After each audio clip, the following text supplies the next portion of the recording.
Fala galera, vamos voltando aqui, já conferi, a câmera tá ligada, não vamos ter problema nenhum, beleza? Eu troquei a blusa aqui, porque aqui em Brasília tem dia que tá calor demais, tem dia que tá frio, tem dia que tá nevando, tem dia que tá pipocando tudo, mas é assim, né? Então vamos lá, eu vou aproveitar ainda os slides que eu tinha feito, né? Acho que fica mais, otimiza mais o nosso tempo, até porque é gravado, né? Então você vai dar um pause, para nesse rostinho lindo aqui, né? E aí daqui a pouco continua de novo. Oh, meu Deus do céu, ainda bem que eu tenho minha mãe que me ama. E os meus filhos. Mas se eu falar, nem minha filha me acha bonita, você acredita? Eu tenho certeza disso. Tem dia que ela fala, olha pra mim assim, nossa, eu fico desesperado. Mas enfim, vamos pro que interessa. Nesse bloco aqui agora especificamente, nós vamos falar sobre duas figuras muito interessantes da Constituição.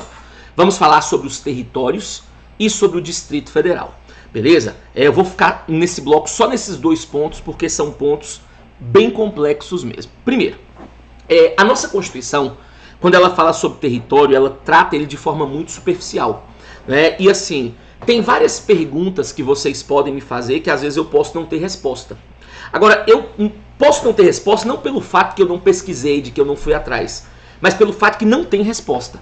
Como assim, professor? Entenda, nós só vimos territórios na Constituição passada. Ou eles foram transformados em Estado, ou eles foram transformados em municípios. Então, na égide da atual Constituição, nós não vimos nenhum. Então o que acontece? Falando aqui com meu irmão. Sim, senhora. Não? E aí, o que acontece então? Ou eles foram transformados em Estado, ou foram transformados em municípios. Hoje, na Constituição de 88, nós não vimos nenhum até agora. Então, o que acontece? Tem muita coisa que somente criando um é que nós vamos poder resolver. Então, eu lhe asseguro veementemente, tudo que a Constituição fala sobre território, ou eu falei naquele primeiro momento do bloco anterior, quando eu falava de autogoverno, ou eu vou falar agora, beleza? Não vai ficar nada que eu não deixe aí de falar para vocês. Mas olha aqui comigo, por favor, o esqueminha que eu já tinha feito. Mas vamos lá, olha aqui. Dos territórios. A nossa Constituição, então, vem aqui comigo, por favor. Então, pessoal, a nossa Constituição, ela fala sobre território no artigo 33. E aí eu coloco algumas perguntinhas e aí nós vamos respondendo juntos para não ter problema. Então vamos lá? Primeira perguntinha que eu coloquei. Existem hoje? Coloquem a pergunta e aí vamos responder. Não. Não. Porém podem ser criados. Não.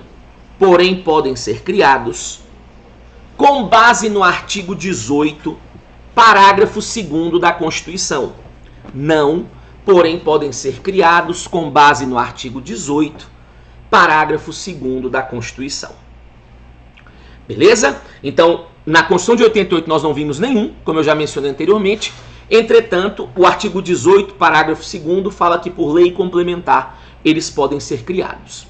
Agora, desse ponto todo aqui, o mais importante, sem sombra de dúvidas, é essa segunda perguntinha. O que é um território? Eu vou colocar aí o conceito técnico, vamos dizer assim, e aí depois eu vou te explicar para você tentar visualizar comigo como que vai funcionar essa história do território. Então respondam aí, por favor. O que é um território? É uma descentralização. Administrativa territorial. É uma descentralização administrativa territorial pertencente à União e criada por lei complementar.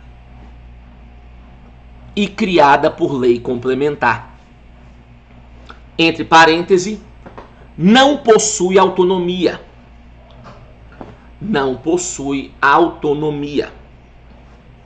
Tranquilo até aqui? Então, é uma descentralização administrativa territorial pertencente à União e criada por lei complementar, entre parênteses, não possui autonomia. Mas vamos lá. Para eu te explicar um pouco de território, eu vou com você lá no direito administrativo. Não sou professor de administrativo e tal, né? O grande irmão aí que eu tenho como consideração, se você precisar dele, é só procurar o Arthur Conde, professor de administrativo. Qualquer dúvida que você tiver aí, ele vai esclarecer tudo para vocês, beleza? Ele é meu irmão, meu sócio, meu amigão, né? E aí o que acontece? Vejam bem, quando você estuda o direito administrativo, você aprende que tem duas formas para prestar um serviço. Eu posso prestar um serviço de forma centralizada ou de forma descentralizada. Não vou entrar nos pormenores do administrativo porque não nos interessa, mas entenda o seguinte, basicamente. Quando a União ela consegue prestar um serviço diretamente por meio dos seus órgãos e dos seus agentes, nós falamos que ela está prestando serviço de forma centralizada. Só que a incumbência que um ente tem é gigantesca. Então, muitas vezes, ela não vai conseguir fazer isso. Então, ela vai ter que fazer uma descentralização. Você tem descentralização por delegação ou por outorga. Na descentralização por delegação, você pega o serviço e dá para uma pessoa jurídica que já existe. Aí vem as concessionárias, as permissionárias. Mas tem caso que a própria União cria a entidade e passa a situação para ela. É aí onde você faz a descentralização por outorga, que é a famosa administração indireta. Autarquia, fundação pública, empresa pública e sociedade de economia mista. Olha onde eu quero chegar. Tinha já feito aqui o esqueminha. Vamos imaginar que a União tinha que prestar um determinado serviço típico de Estado. E aí, devido a muitas atribuições, ela não conseguiu. Então, veio a União aqui, ó, e acabou fazendo uma descentralização e criou a autarquia. Quando a União cria a autarquia, nós temos aqui o ente criador, União, e o ente criado. Agora, quando a autarquia é criada, nos termos do artigo 37, inciso 19, ela é criada para cumprir uma determinada finalidade. Agora, quem vai saber se a finalidade está ou não sendo cumprida é o ente criador, no caso a União. Por isso que nós falamos que a União desempenha sobre a autarquia um controle finalístico, que alguns chamam de controle de tutela, outros de supervisão. Por isso nós falamos que a autarquia ela está vinculada à União, porque nós vamos desempenhar sobre ela essa fiscalização. Cuidado, porque ele é insistente em falar que a autarquia vai ficar subordinada à União. Mentira, não tem subordinação, tem vinculação por conta desse controle que é feito. Onde eu quero chegar? Se a União percebe que a autarquia cumpre sua finalidade, a União vai manter a autarquia. Agora, a partir do momento que a União percebe que a autarquia desvia sua finalidade, eu vou intervir. E se preciso for, eu acabo com essa autarquia. Aí você me pergunta assim, tá, professor, e o que tem a ver isso com o território?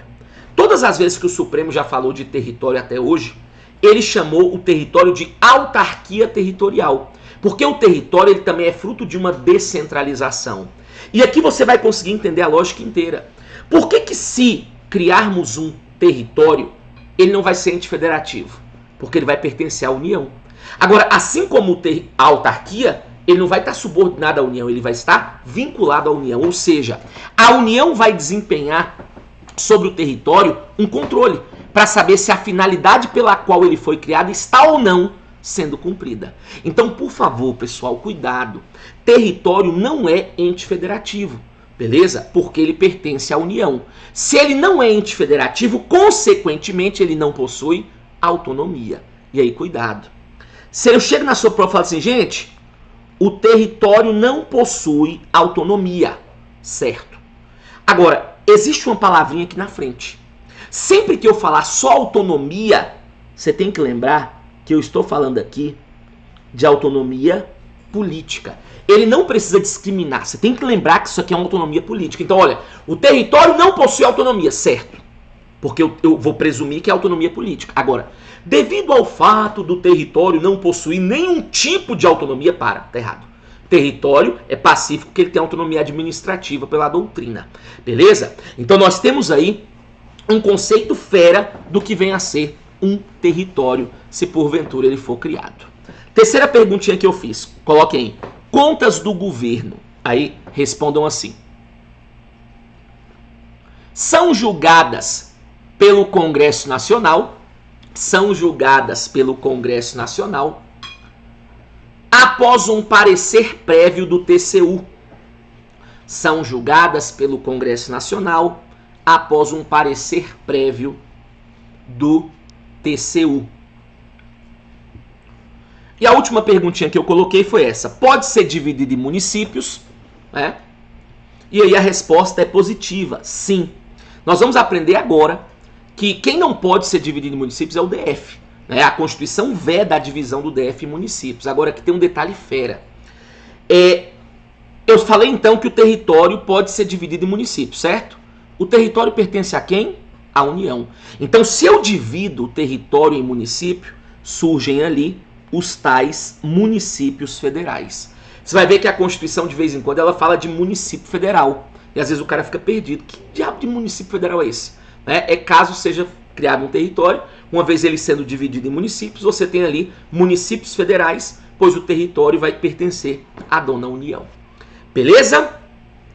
Observaçãozinha aqui, para eu falar absolutamente tudo que pode cair na sua prova sobre território. Porque eu falei agora, eu falei no bloco anterior, quando tratávamos sobre autogoverno. Coloquem assim. Caso seja criado um território, ele elegerá 4 deputados federais.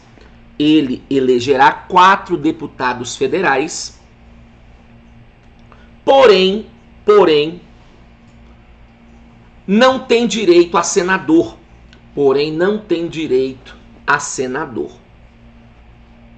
Beleza? Olha aqui só um detalhe. O número de deputados na Câmara, ele é proporcional à população. A própria Constituição fala isso no artigo 45. Agora, cuidado. Quando eu falo que o número de deputados é proporcional, isso é para os estados e para o DF. Se eu criar um território, ele pode ser maior que São Paulo, pode ser menor que o DF. Enquanto ele for território, ele elegerá invariavelmente 4 deputados federais. Agora, como eu mencionei, o território só vai eleger deputado, ele não vai ter direito de eleger senador. No Senado, você só tem representante dos estados e do Distrito Federal. Beleza? Dessa forma, então, nós falamos sobre territórios. Beleza? Uma figura muito esquisita prevista na Constituição, esquisita até porque nós não vimos nenhum caso, então fica às vezes meio difícil de tentar enxergar. Agora nós vamos entrar num caso que não cai em prova não. Aqui despenca em prova, que é o caso do Distrito Federal. Cara, eu vou até abrir a tela aqui para falar com vocês. O Distrito Federal, ele não cai em prova, ele despenca em prova. E às vezes você pode perguntar, professor, será que existe um motivo para cair tanto? Existe. O DF é o ente anômalo, é o diferentão da federação. Eu costumo falar, é melhor cobrar o diferente ou o comum? É melhor cobrar o atípico ou o típico? É sempre melhor cobrar o diferente. A probabilidade de você errar é muito maior. Por que eu estou te falando que o DF é o diferente? Porque nós vamos aprender que o DF é uma mistura de estado e de município. Mas tem muita coisa sobre o DF que eu preciso falar. Então, vem comigo. Então nós temos aqui, coloquei, das peculiaridades do Distrito Federal. E aí a nossa Constituição, ela trata do DF, basicamente ali no artigo 32 da Constituição. Agora vem cá. Quando eu falo sobre DF, eu não tenho dúvida nenhuma, que a parte mais importante é essa primeira aqui, ó. Cuidado com esses 5 órgãos. Vamos começar montando um esqueminha. Não precisa anotar tudo ainda não. Coloque aí, ó. Polícia Civil, Polícia Militar, Bombeiro Militar, Ministério Público e Poder Judiciário. Polícia Civil, Polícia Militar, Bombeiro Militar, Ministério Público e Judiciário. Aí vocês vão colocar aqui, ó. Vou até sair da tela um pouquinho aqui, eu já anotei, ó. Coloquem assim, ó. São organizados e mantidos pela União. Agora vamos lá. Vou até abrir a tela aqui para eu ficar maior aqui. Eu quero que você entenda o seguinte. Polícia Militar, Polícia Civil, Bombeiro Militar, Ministério Público e o Poder Judiciário do DF. Eu costumo falar o seguinte, eles estão no DF, mas eles não são do DF. Como assim, professor? Não entendi. Esses 5 que eu mencionei, eles estão localizados no DF. Agora, por que eu estou falando que eles não são do DF? Porque quem organiza e mantém eles é a União. Por exemplo, eu gosto de dar alguns exemplos aqui para você entender. Quando você pega a lei orgânica do DF, ela fala assim, são poderes do DF independentes e harmônicos entre si, o executivo e o legislativo. Ou seja, você não tem um judiciário do DF. É tanto que quando o cara quer ser servidor do TJ do DF, ele tem que estudar a Lei 8.112, porque ele vai ser servidor federal, ele não vai ser servidor do Distrito Federal. Beleza? Outro caso, e aqui é uma situação bem comum para eu chegar onde eu quero. Se você analisar esses órgãos aqui no DF e esses órgãos em outros locais, às vezes você percebe uma diferença salarial gigante.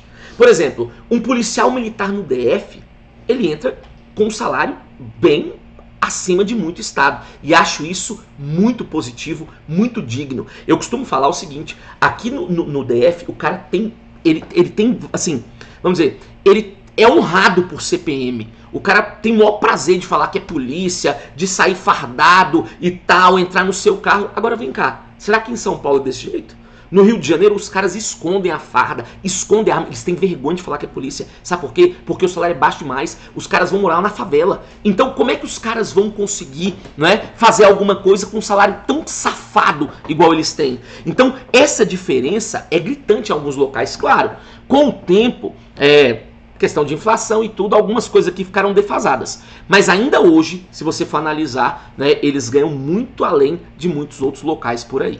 Só que é o seguinte... Quando eu mostro essa situação, que Polícia Militar, Polícia Civil, Bombeiro Militar, Ministério Público e o Judiciário DF são organizados e mantidos pela União, muitos conseguem enxergar uma linda flor. E de fato tem uma linda flor. Mas não conseguem enxergar o espinho. Como assim, professor? Vem aqui comigo, por favor, para você entender. Eu quero que você entenda, então, que quem paga esses órgãos é a União. Se é a União que paga, quem aumenta é a União. E como esses órgãos, o aumento tem que ser feito por meio de lei, a lei da União, ela é feita por quem? Pelo Congresso Nacional, certo? Só que agora vem o grande espinho. O Congresso Nacional é a fusão de duas casas, Câmara dos Deputados e Senado Federal. Lá na Câmara você tem 513 deputados, no Senado você tem 81 senadores. Dos 513 deputados, o DF tem 8. Dos 81 senadores, o DF tem 3. Resumindo, em meio a 594 congressistas, o DF tem 11. Onde eu estou querendo chegar? Desculpa o termo. O DF e merda no Congresso Nacional é a mesma coisa. O DF dificilmente é ouvido no Congresso. A bancada do DF é muito pequena, se você for analisar, né? Então, às vezes, passar alguma coisa do DF é muito difícil, né? Justamente por conta dessa pouca representatividade, vamos dizer assim. E aí vai ter um impacto direto aqui. Como assim? Eu vou te mostrar um exemplo de uma das categorias mais bem organizadas que eu conheço, que é a Polícia Civil do DF. Muito bem organizada mesmo. Tem 2 sindicatos aqui fortíssimos, geralmente conseguem colocar deputado distrital sempre. Por exemplo, PM dificilmente coloca, porque tem muita briga entre eles. Eles são bem, vamos dizer, organizados e bem unidos, se você for analisar. E aí, os caras têm representante no Tribunal de Contas, é uma categoria forte. Tem anos e anos e anos que pede aumento e não consegue. Por quê? Porque o aumento quem dá é o Congresso Nacional. E o Congresso faz ouvido de mercador para os caras. Agora, sabe por que tem um espinho do tamanho do mundo aqui? Pelo seguinte motivo. Eu não sei se vocês sabem, mas o DF é do tamanho de um ovo. E o DF tem muita grana. Eu costumo falar que o DF é o primo rico da federação. O DF tem receita própria, ele pega um pouco de estado, um pouco de município. O DF tem fundo constitucional. Eu não sei se vocês sabem, mas o fundo constitucional que é enviado para o DF é maior que a receita do Piauí, pra você ter noção. E o DF é do tamanho de um ovo. O DF tem muita grana. Então, negociar com o DF seria muito mais fácil do que negociar com a União. Negociar com a Câmara Legislativa é muito mais fácil negociar com o Congresso. Por isso que você tem algumas categorias no DF que em poucos anos tiveram uma ascensão salarial gigantesca, porque a negociação é feita direto com o Distrito Federal. Agora, sabe onde é que eu estou querendo chegar? Ser organizado e mantido pela União em alguns locais seria vantagem. Por exemplo, o Rio, que está quebrado por tanta corrupção. Ia ser lindo, pô. Porque o Rio é quebrado. Agora, no DF não tem muita vantagem. E aí, por que eu te contei essa história inteira? Para chegar em 2012, quando saiu dessa lista aqui. Nós não tínhamos 5 nessa lista, nós tínhamos 6. Nós tínhamos também a Defensoria Pública. Só que chegou um ponto, e parece palhaçada, mas que a Defensoria Pública do DF, ela contava com 7 defensores públicos. Você tinha 7 defensores públicos para atender toda a demanda aqui do DF. E aí, obviamente, pedíamos concurso, pedíamos isso, pedíamos aquilo, e o Congresso fazia ouvido de mercador. Depois de muita labuta, depois de muita luta, foi que aconteceu isso aqui, ó. Em 2012, com a emenda 69, o que eles fizeram? Eles retiraram a Defensoria Pública da União e passaram para o DF. Ou seja, hoje a Defensoria Pública do DF é organizada e mantida pelo próprio DF, e não mais pela União, como acontecia antigamente. Então, coloca a primeira observaçãozinha aqui, por favor. Vamos lá, coloquem assim. Com o advento da emenda 69 de 2012, com o advento da emenda 69 de 2012, a Defensoria Pública do DF,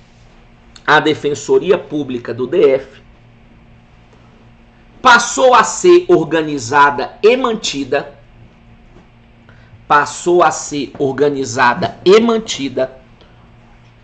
pelo próprio DF. Organizada e mantida pelo próprio DF. E não mais pela União. Beleza? Agora, pessoal, eu acredito ter ficado muito claro isso para vocês. Olha, quem organiza e mantém esses órgãos aqui no DF, então, é a União, certo? Só que ficou claro para você, eu não tenho dúvida, mas para alguns governantes aqui do DF, não. Nós já vimos casos aqui onde o governante do DF aumentava o salário dessa galera. Mas pera lá, como é que você chega na minha empresa e aumenta o salário do meu funcionário? Não é? Não tem como. E aí, de tantos e tantos casos, o Supremo teve que editar uma súmula vinculante, explicando algo que já é óbvio pelo próprio texto. Mas entendam, tudo aquilo que é erigido à condição de súmula vinculante, nós temos que ter um cuidado redobrado. E precisamos ter essa informação no caderno. Portanto, segunda observação, taca ali, pau, Júnior! Súmula vinculante 39, 2 pontos. Súmula vinculante 39, 2 pontos. Aí coloquem assim. Compete à União legislar sobre o vencimento de policial civil, militar e Corpo de Bombeiros Militar do DF. Policial civil, militar e Corpo de Bombeiros Militar do DF. Mais uma vez eu reitero, não era necessário uma súmula vinculante para explicar algo óbvio, mas tá aí. Terceira observaçãozinha, por favor. Coloquem assim. Lei federal disporá sobre a utilização pelo governo do DF, das polícias civil, militar e Corpo de Bombeiros Militar. Lei federal disporá sobre a utilização pelo governo do DF, das polícias civil, militar e Corpo de Bombeiros Militar. Claro, se não é o DF que organiza e mantém, não é o DF que vai falar como que vai utilizar. Por isso que uma lei federal é que faz, ela que vai dispor como o DF pode utilizar esses órgãos. E aí um último detalhe aqui sobre essa primeira situação é o seguinte. Sempre que você for analisar a Constituição, você tem que tentar analisá-la pelo todo, nunca de forma isolada. Então eu vou colocar uma informação aqui agora que você não vai achá-la lendo o 32 ou lendo o artigo 21 ou 22 que fala sobre isso aqui. Você vai encontrá-la lá na frente da Constituição, que é no 142, quando ele fala de segurança pública. Como assim, professor? Coloque aqui, por favor, a quarta observação. Vamos lá. Coloquem assim, ó. Embora a polícia militar, civil e Corpo de Bombeiros Militar do DF, embora a polícia militar, civil e Corpo de Bombeiros Militar do DF sejam organizados e mantidos pela União,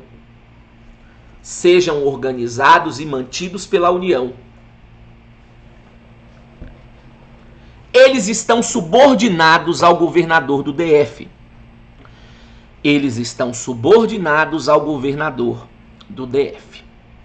Beleza? É tanto que é o governador que vai nomear o comandante-geral da PM, ele que vai nomear o diretor-geral da Polícia Civil, né? E por quê? Porque embora exista essa organização e mantença por parte da União, eles estão subordinados ao nosso governador, ok? Segundo detalhe que eu coloquei aqui.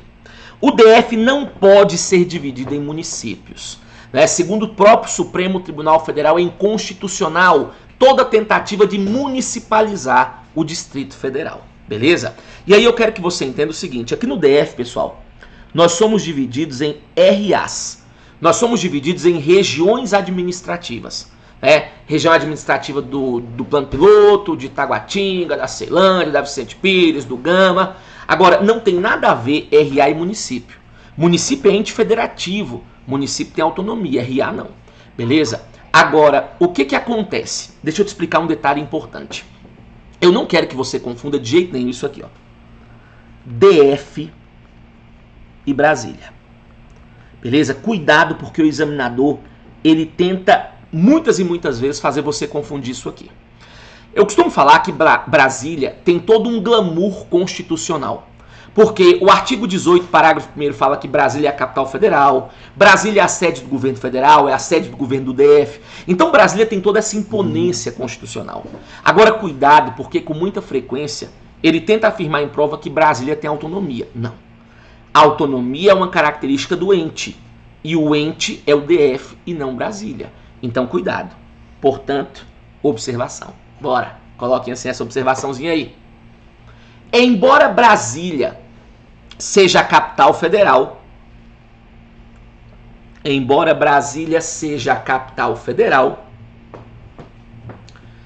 ela não possui autonomia.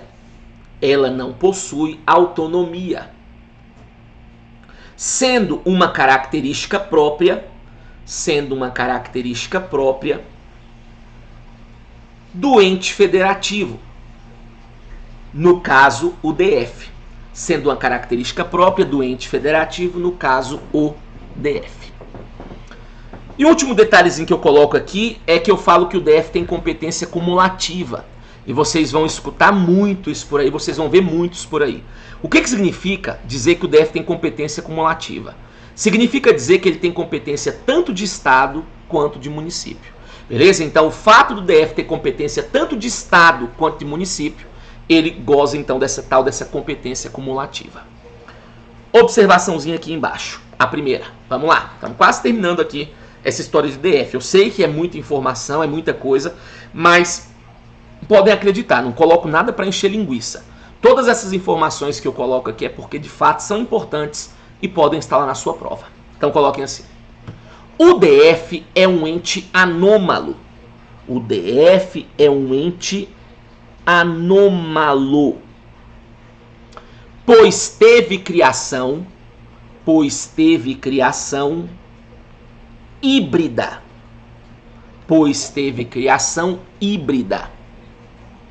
Ou seja, é tanto estado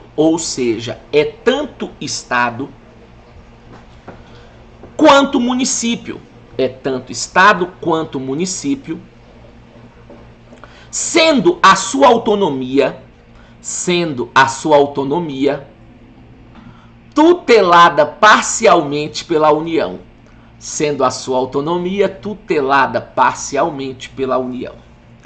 Esse conceito, esse emblemático conceito sobre DF, é um conceito do grande José Afonso da Silva, que é o maior constitucionalista do Brasil. E ele fala o seguinte, olha, o DF é um ente anômalo, ele é um ente diferente, porque ele teve criação híbrida. Híbrida por quê? Porque ele é tanto estado quanto município. Só que a parte mais preciosa desse conceito vem aqui, ó. Sendo a sua autonomia tutelada parcialmente pela União. Eu quero que você entenda o seguinte. Eu chego na sua prova e falo, gente, o DF possui autonomia? Claro.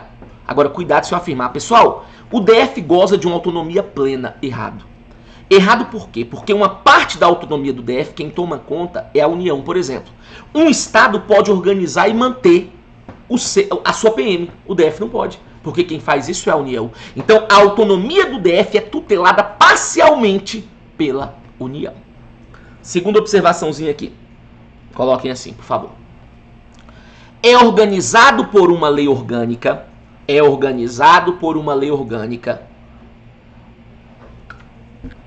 Votada em 2 turnos. É organizado por uma lei orgânica votada em 2 turnos.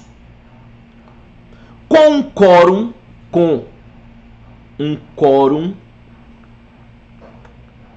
de 2/3.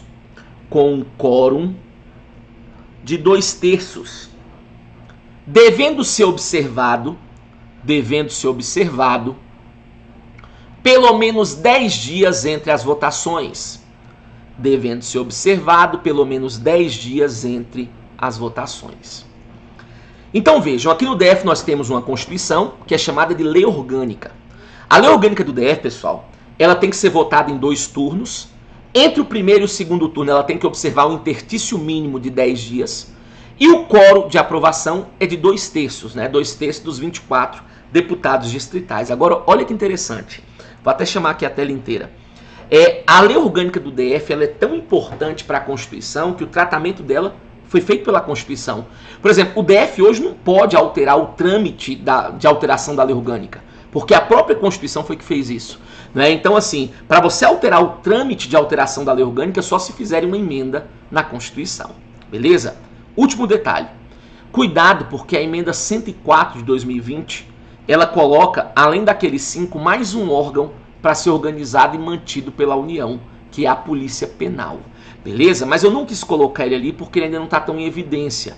Tem alguns probleminhas a serem resolvidos ainda. Mas hoje a Polícia Penal, então, ela é organizada e mantida pela União, de acordo com a emenda 104 de 2020. Beleza? Dessa forma, então, nós falamos sobre territórios e sobre o Distrito Federal. Questões muito recorrentes em prova, assunto muito importante. Beleza? Então tomem cuidado com isso aqui. Voltamos posteriormente com mais informações sobre direito constitucional para você gabaritar a sua prova. Um grande abraço e até a próxima.